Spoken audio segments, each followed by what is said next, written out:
Hello student, स्वागत है एक बार फिर से आपके अपने यूट्यूब चैनल बिना मोरे क्लास में। तो जैसा कि आप जानते हैं कि अनसॉल्व पेपर 2020 सेट 1 822 MW करके है, उसके लिए हम कर रहे थे और हमने क्वेश्चन नंबर 3 का पार्ट तक कंप्लीट कर रखा है। और आज की जो हमारी क्लास होने वाली है उसमें हम आगे के क्वेश्चन के लिए कंटिन्यू करने वाले हैं। तो बिना स्किप किए क्लास को एंड तक देखिएगा। चैनल पर नए जुड़े हैं तो चैनल को सब्सक्राइब करके बेल आइकन को ऑन कर लें, क्योंकि शाम को 7:30 पर आपके पास में सबसे पहले नोटिफिकेशन पहुंच जाना चाहिए। ठीक है, तो चलिए आज की क्लास को स्टार्ट करते हैं। आज का जो पहला क्वेश्चन है वो देखिए, दो समरूप त्रिभुजों के परिमाप क्रमशः 40 सेंटीमीटर और 60 सेंटीमीटर है। इसके क्षेत्रफलों में अनुपात ज्ञात करना है। बच्चों, समरूप त्रिभुज दो दे रखे हैं, उसके परिमाप इस क्वेश्चन में दे रखे हैं 40 सेंटीमीटर और 60 सेंटीमीटर। ठीक है, तो कह रहे हैं ये जो समरूप त्रिभुज है इसका क्षेत्रफलों का अनुपात ज्ञात कीजिए। ठीक है, तो बहुत आसान है, आपको कुछ नहीं करना है। यहां पर इस तरह से आप लिख लेंगे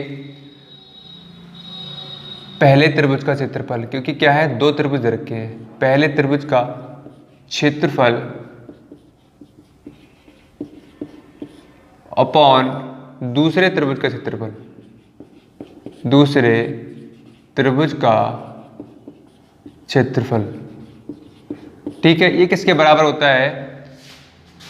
पहले त्रिभुज का जो परिमाप है, अगर हम इसका स्क्वायर कर दें बच्चों और अपॉन में दूसरे जो त्रिभुज है, दूसरे त्रिभुज का परिमाप, इसका स्क्वायर कर दें तो क्या हो जाता है, ये बराबर हो जाते हैं।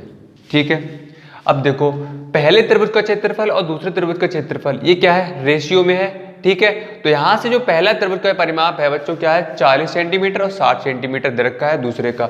अब कुछ नहीं करेंगे, यहां पर हम वैल्यू पुट कर देंगे। तो पहले त्रिभुज का परिमाप 40 था, इसका स्क्वायर, दूसरे का क्या था 60, तो इसका स्क्वायर हो जाएगा बच्चों। ठीक है, तो यहाँ से अगर आप देखेंगे तो क्या आएगा, यहाँ से 40 गुणा 40, क्योंकि 40 कितनी बार है, 2 बार है, और यहाँ से 60 गुणा 60 मतलब 60 का स्क्वायर है। ठीक है, तो यहाँ से आपका ये कैंसिल हो जाएगा, यहाँ से ये कैंसिल हो जाएगा, 2 दूनी 4 और 2 3 6, 2 दूनी 4 और 2 3 6। आप 2 की और 2 की मल्टीप्लाई करोगे कितना आएगा, 4 आएगा, और 3 की गुणा करोगे कितना आ जाएगा बच्चों, 9 आ जाएगा। ठीक, अब देख लो यहां से पहले त्रिभुज का क्षेत्रफल 4 आ गया और दूसरे त्रिभुज का क्षेत्रफल कितना, 9।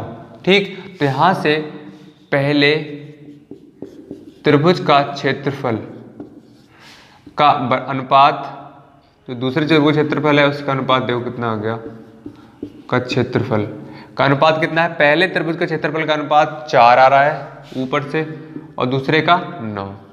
तो इनके बीच में जो रेशियो है, जो अनुपात है वो क्या है, 4:9। ठीक, तो आसानी से आप कर सकते हो, 2 नंबर में आपका ये क्वेश्चन पूछा जाता है। ठीक, नेक्स्ट क्वेश्चन की तरफ मूव करते हैं। बाई का मान ज्ञात कीजिए जिसके लिए बिंदु एक ये दे रखा है और एक ये दे रखा है, कि बीच की दूरी क्या है, 10 मात्रक है। ठीक है, तो दो बिंदु हैं, एक बिंदु ये और एक बिंदु ये, और इनके जो बीच की बच्चों दूरी है वो क्वेश्चन में आपसे कहा गया है कि क्या है, 10 मात्रक है। ठीक, तो यहाँ पर बिंदु P1 और बिंदु Q, और 10 मात्रक क्या है, इन दोनों बिंदु के बीच की दूरी। तो जो P बिंदु के निर्देशांक आपके लिए दे रखे हैं क्वेश्चन में 2, -3, और दूसरा दे रखा है 10, y। ठीक, इन निर्देशांक के थोड़े नाम दे देते हैं हम। तो ये क्या, x1 दे दो इसका नाम y1, x2 और y2। ठीक, अब देखो हमें बाई का मान निकालना है।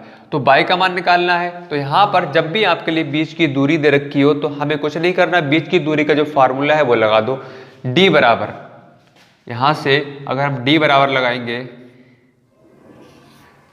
ठीक है, तो d बराबर क्या होता है, बीच की दूरी का फार्मूला देखो बच्चों, एक ब्रैकेट में x2 - x1 का स्क्वायर प्लस, और एक ब्रैकेट में y2 - y1 का स्क्वायर, ये होता है बीच की दूरी का फार्मूला, दो बिंदुओं के बीच की दूरी का फार्मूला। ठीक, देख लो अब यहां से, अब हम क्या करेंगे, d दे रखा है कितना, 10, तो यहां पर आप रख दो 10 बराबर, x2 कितना दे रखा है, देखिए x2 कितना है, 10 है।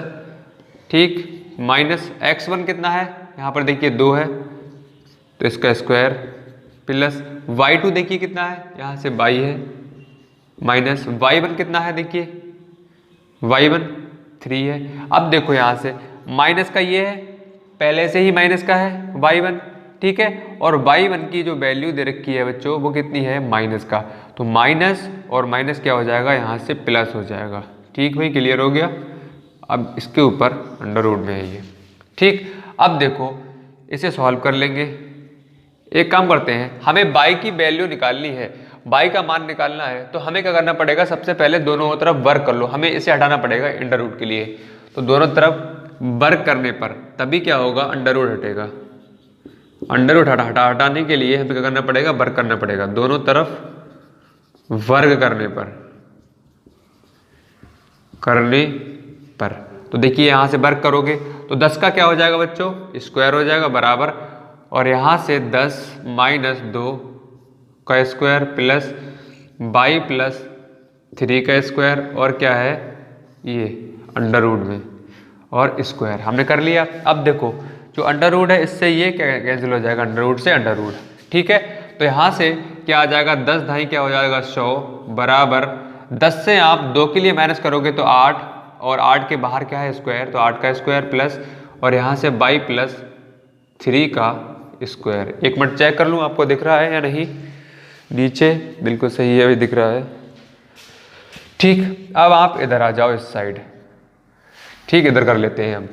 अब देखो 100 बराबर 8 का स्क्वायर क्या होता है बच्चों, 64, आप जानते हो, प्लस, और यहाँ पर आप बच्चों देखिए y प्लस 3 का होल स्क्वायर है, मतलब a प्लस बी का होल स्क्वायर का अगर फार्मूले से इसे हम खोलें तो आसानी से हम सॉल्व कर सकते हैं, ठीक है।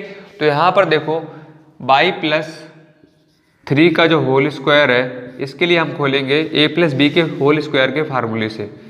तो A square plus B square, A plus B का होल स्क्वायर का फार्मूला बच्चों क्या होता है, A square plus B square plus 2ab।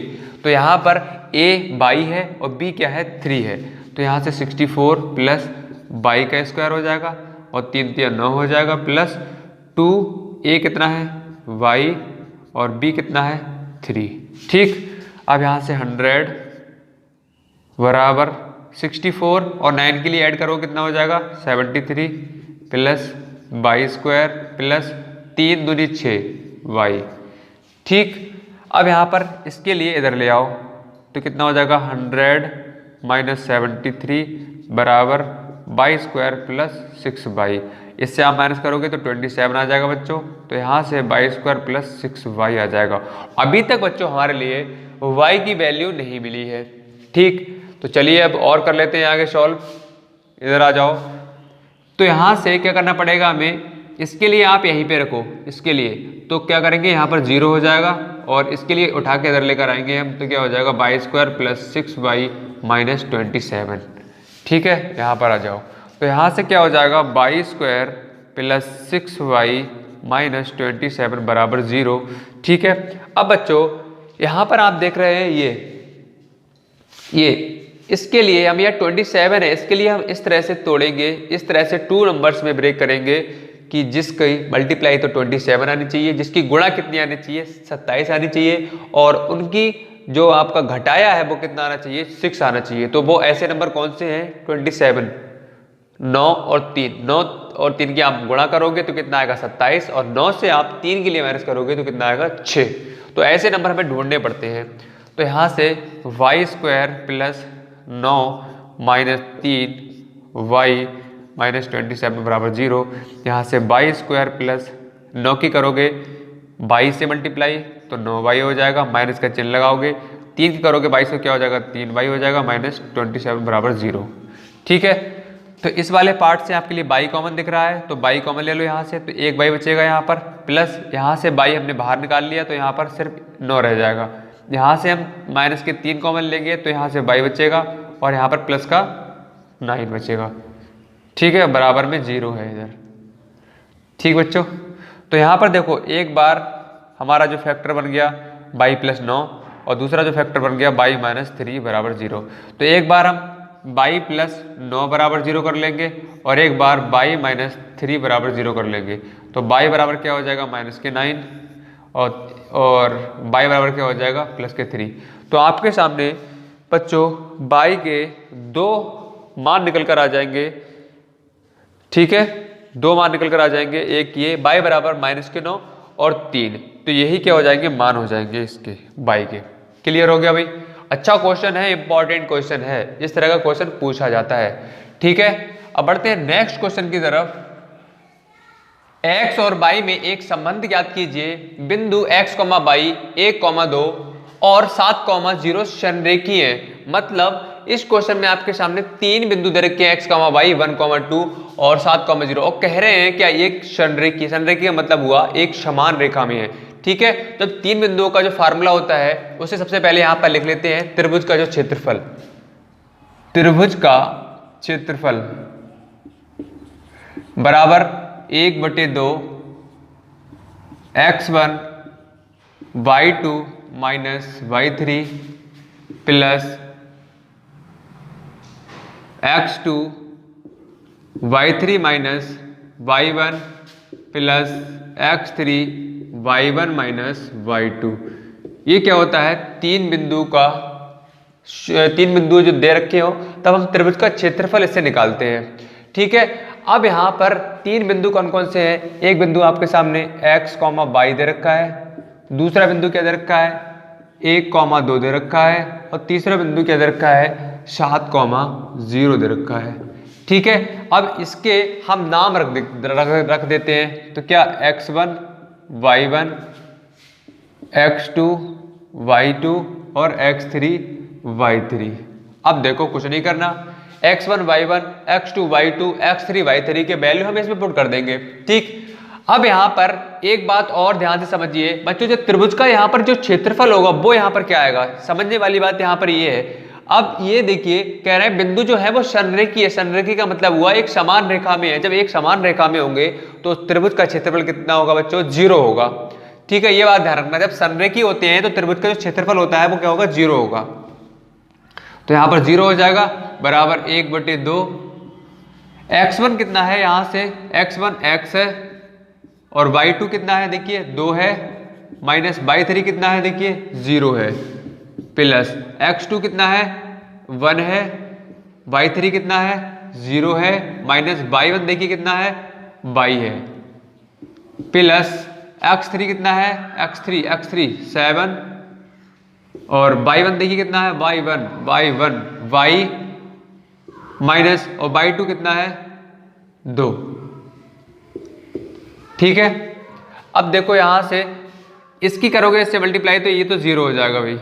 ठीक है, देखो इस तरह से इसकी करोगे इससे तो 0, 2 की करोगे 0 तो 0 हो जाएगा, तो यहाँ पर 0 हो जाएगा और बन रह जाएगा सिर्फ। ठीक, तो यहाँ से इस तरह से ये क्या हो जाएगा 0 बराबर 1, यहाँ से x कितना बचेगा 2 प्लस यहाँ से क्या बचेगा माइनस के y प्लस यहाँ से क्या बचेगा 7y माइनस 7 दूनी 14। ठीक है भाई, क्लियर है। इसे आगे सॉल्व कर लेते हैं थोड़ा और। तो यहाँ से क्या हो जाएगा 2x प्लस और माइनस की मल्टीप्लाई करो कितना आ जाएगा बच्चों, माइनस y और प्लस 7y माइनस 14। ठीक, अब देखो ये माइनस का y है, ये 7y क्या है प्लस का है, तो इसमें से घटा देंगे कितना बचेगा 6y माइनस के 14 और यहाँ से आपका बचेगा 2x बराबर क्या 0। ठीक भाई, अब देखो यहाँ से 2 कॉमन मिल सकता है हमारे लिए, तो 2 यहाँ से कॉमन ले लेते हैं, तो क्या बचेगा 2x प्लस 3y माइनस 7, इधर बराबर में 0। ये क्या होगा गुणा में है, इधर आए किस में हो जाएगा भाग में, तो ये भी 0 हो जाएगा बराबर x प्लस 3y माइनस 7। ठीक है, इसके लिए उठाकर इधर ले आओ, तो x प्लस 3y बराबर क्या हो जाएगा, यहाँ से 7 हो जाएगा माइनस का, ये आपका आंसर आ जाएगा। ठीक है बच्चों, क्लियर हो गया। एक बार थोड़ा चेक कर लेता हूँ अगर आप इसका आंसर कितना आ रहा है भाई। ठीक है, आंसर जो है इसका माइनस का 7 बिल्कुल सही है। ये भी आंसर हो सकता है आपका और ये भी आंसर हो सकता है। ठीक भाई, अब नेक्स्ट क्वेश्चन की ओर बढ़ते हैं। देखिए नेक्स्ट जो क्वेश्चन है इसका क्वेश्चन नंबर 4 का खा पार्ट। यदि साइन 3a बराबर कॉज ए माइनस 26 डिग्री, जहां 3a एक न्यून कोण है। तो बच्चों हमें a का मान ज्ञात करना है। तो देखिए इस क्वेश्चन को, साइन 3a, पहले तो यहां पर थोड़ा सा हम ऐसे ही लिख लेते हैं, साइन 3a बराबर कॉज ए माइनस 26 डिग्री। ठीक है, अब हमें क्या करना होगा बच्चों, हमें a की वैल्यू चाहिए, a का मान पूछा गया है। तो हम एक काम करते हैं, जो साइन 3a दिया हुआ है इसमें थोड़ा सा कुछ परिवर्तन कर लेते हैं, इसमें कुछ चेंजिंग कर लेते हैं। ठीक है, वो साइन यहाँ पर दिया हुआ है, इसके लिए हम कॉज की फॉर्म में लिख लेते हैं। अब हमने क्यों लिखा है वो आपके लिए अभी पता लग जाएगा। देखिए क्यों लिखेंगे हम, यहाँ पर साइन 3a दिया हुआ है, तो इसके लिए मैं लिख लेता हूँ कॉज 90 माइनस 3a। कुछ कुछ याद आ रहा है आपके लिए मैंने क्यों लिखा है ये? देखिए अभी मैं आपके लिए बताता हूँ। देखिए कॉज, अगर आपको याद हो, साइन थीटा बराबर क्या होता है, कॉज 90 माइनस थीटा होता है। ठीक है, तो साइन थीटा किसके बराबर होता है, कॉज 90 माइनस थीटा के। कॉज 90 माइनस थीटा कितना होता है, साइन थीटा होता है। और यहाँ पर कुछ चेंज नहीं है, बस थीटा की जो वैल्यू है यहाँ पर क्या 3a दिया हुआ है, 3a। देखिए वही मैंने यहाँ पर लिख दिया, देखिए 3a साइन थीटा, और यहाँ पर थीटा की जगह पर 3a दिया हुआ है बच्चों।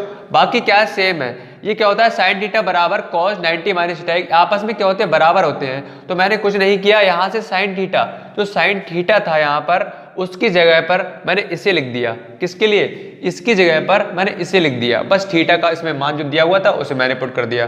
ठीक, अब देखो यहाँ पर cos 90 माइनस 3a बराबर cos a माइनस 26 डिग्री। अब दोनों साइड बच्चों क्या हो रहा है, cos इधर भी है और cos इधर भी है, मतलब दोनों तरफ क्या है, cos आपके लिए दिख रहा है। तो cos से cos क्या हो जाएगा, कैंसिल हो जाएगा। हमने इसीलिए किया था क्योंकि हमें a की वैल्यू निकालनी है। यहाँ पर अब क्या बचेगा, 90 माइनस 3a बराबर a माइनस 26 डिग्री। ठीक, हमें a की वैल्यू निकालनी है, तो a वाले को एक तरफ कर लो और जो डिग्री में है उनके लिए एक तरफ कर लो। तो 90 ये डिग्री में है, इधर प्लस में हो जाएगा आके, बराबर माइनस का 3 है, इधर जाके किस में हो जाएगा, प्लस में हो जाएगा। तो यहाँ से क्या हो जाएगा 4a, और यहाँ से आपका 6 और 9 2 11।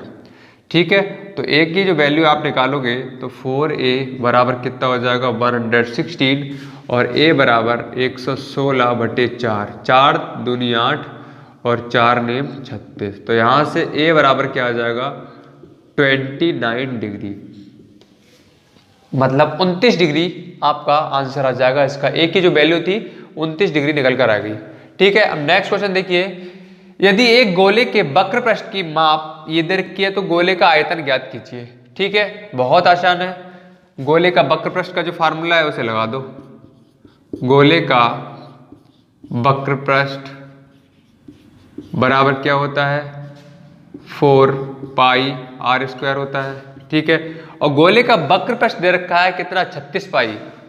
ठीक, 36 पाई दे रखा है हमें, तो 4 पाई आर स्क्वायर, तो पाई से पाई यहाँ से कैंसिल हो जाएगा। ठीक है, तो यहाँ से 4 आर स्क्वायर बराबर 36, तो यहाँ से आर स्क्वायर 4 के लिए आप इधर लेकर आओगे तो क्या हो जाएगा 36/4, 4 नेम 36। तो यहाँ से आर स्क्वायर बराबर क्या आ जाएगा 9, और आर बराबर अंडर रूट में 9 हो जाएगा। तो यहाँ से आर जो है वो कितना आ जाएगा, यहीं से 3 आ जाएगा, क्योंकि 3 का स्क्वायर रूट मतलब वर्गमूल कितना होता है, 3 होता है। तो त्रिज्या हमें मिल गई। अब हमें त्रिज्या मिल गई तो हम गोले का आयतन भी निकाल सकते हैं, अगर आपके लिए फार्मूला याद है तब, अदरवाइज आप नहीं निकाल सकते। तो गोले का आयतन का फार्मूला सबसे पहले तो याद कर लो, क्या होता है 4/3 पाई आर क्यूब। ठीक है, 4/3 और पाई 22/7 गुणा आर कितना है, देखिए 3, और 3 का क्यूब कितना हो जाएगा बच्चों, 3 का क्यूब 3 3 9 3 27। तो यहाँ पर मैं डायरेक्ट लिख देता हूँ। ठीक है, 27 कैसे हुआ देखो, समझ लो, यहाँ से आर का क्यूब मतलब 3 की पावर में 3 हुआ, और 3 जो है वो कितनी बार है, 3 टाइम्स है, 3 बार है, तो 3 की 3 बार मल्टीप्लाई कर दो आप, 3 3 9 3 27, ऐसे करके आया वो। ठीक भाई, क्लियर हो गया। अब देखो आगे बढ़ते हैं, यहाँ से 3 नेम 27 हो जाएगा। ठीक, और भी कट रहा है, 4 गुणा 22 इंटू 9 अपॉन 7। ठीक है, इतना आया आपका। इसकी गुणा कर लेते हैं, 22 चौक 88 गुणा 9/7, तो यहाँ से 9 72 और 7 79। ठीक है, अपॉन 7, 7 एकम 7, 7 एकम 7, यहाँ से 2 बचा, 7 3 21, कितना बचा, 1 बचा, और यहाँ से 7 एकम 7 3 बचा, और 7 चौक 28। तो आपका बच्चों आंसर जो है वो कितना आ जाएगा, यहाँ से 113.14 सेंटीमीटर क्यूब, 113.1.4 सेंटीमीटर क्यूब। ठीक है, तो ये क्या हो जाएगा, आंसर आ जाएगा आपका, मतलब गोले का जो आयतन है वो इतना निकल कर आ जाएगा। क्लियर हो गया। अब नेक्स्ट क्वेश्चन जो आपका क्वेश्चन नंबर 4 है, उसका घ पार्ट, उसे और देख लेते हैं, उसके बाद हम आज की क्लास को एंड करेंगे। यदि अल्फा और बीटा समीकरण ये दे रखिए के मूल हो, तो alpha square beta plus beta square alpha का मान हमें बच्चों ज्ञात करना है। ठीक है, ये आपके सामने समीकरण दे रखी है और इसके जो अल्फा और बीटा क्या है, मूल है।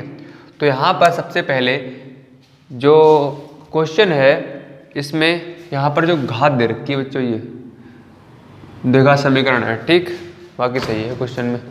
तो यहाँ पर जो समीकरण दे रखी है, सबसे पहले इसे लिख लेते हैं द्विघात समीकरण को। ठीक है, और द्विघात समीकरण का जो व्यापक रूप होता है वो क्या होता है, ax² plus vx plus c बराबर 0। ठीक है, ये व्यापक रूप होता है इसका द्विघात समीकरण का। अब क्या करेंगे, हम इससे इसकी तुलना कर देंगे। अब तुलना करोगे तो x² सेम है, तो यहाँ से a की जो वैल्यू है बच्चों कितनी मिल जाएगी, 2 मिल जाएगी।